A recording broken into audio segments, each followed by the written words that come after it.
Okay, saxophones, now we're going to split into alto and bari together and then tenor, because alto sax and bari sax are what we call E-flat instruments.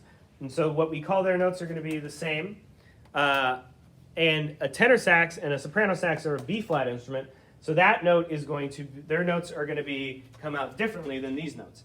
And so we're going to start on different notes, but the fingerings are going to be the same eventually. We're just starting on different notes. Okay, let's learn about our first note on the alto saxophone, D. Okay, so we've learned how to put our hands down and we've learned how to make a sound, and now it's time to play some stuff. So D, you are going to press the thumb key, the octave key. You're going to press down, don't press, remember on our left hand, we don't press the top one. We're going to press the second one. We don't press this one, the little one. We press this one and this one. So you're going to put your entire left hand down except your pinky. Don't press your pinky down. With your right hand, it loops under here. 1, 2, 3. And we're not going to press our pinky for this one either. So if I put thumb key down with my left hand, 1, 2, 3, and then 1, 2, 3, I'm playing the note that we're going to call D. Practice holding that out really steady. D. Okay? So that's a D. Now, here's where you're going to have to move a lot of fingers. So to go from D to C, we're going to lift every single finger up that we have pressed down except our middle finger on our left hand. So C is literally, we're just pressing this one button. That's a C. And then for B, we're going to lift this finger up at the same time that we press this finger down. So from C to B, it looks like that.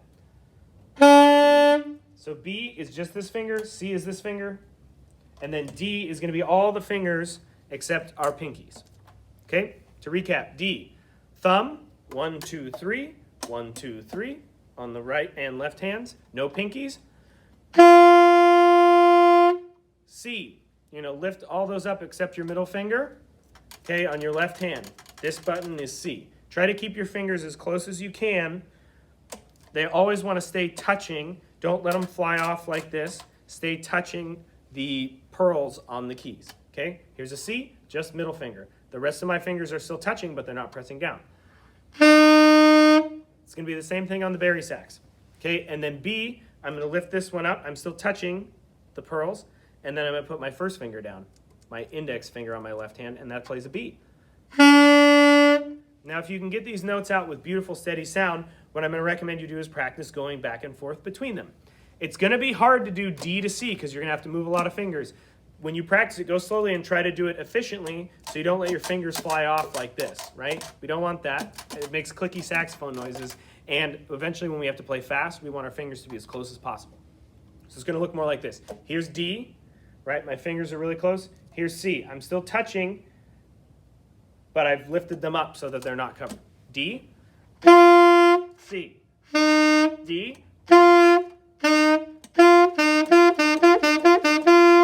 Now that's going to be hard. That's the hardest thing in saxophone, is going to be going across from putting all your fingers down with the thumb key to just 1 or 2 fingers without the thumb key. We call that crossing the break. It's one of the most difficult things. But if you practice it slowly, you'll be able to do it. Okay, from C to B is a little tricky too, because we have to lift our middle finger at the same time we press down our index finger. Okay?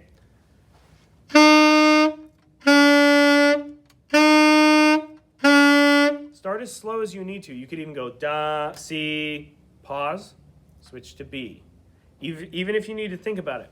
Okay, eventually it's going to become part of your natural playing ability and your muscle memory, but for right now we're just training our fingers, and we want to train them the right way the first time. Okay, so go slowly and accurately. And eventually you can work it up. And that's our first notes on the alto and the baritone saxophone.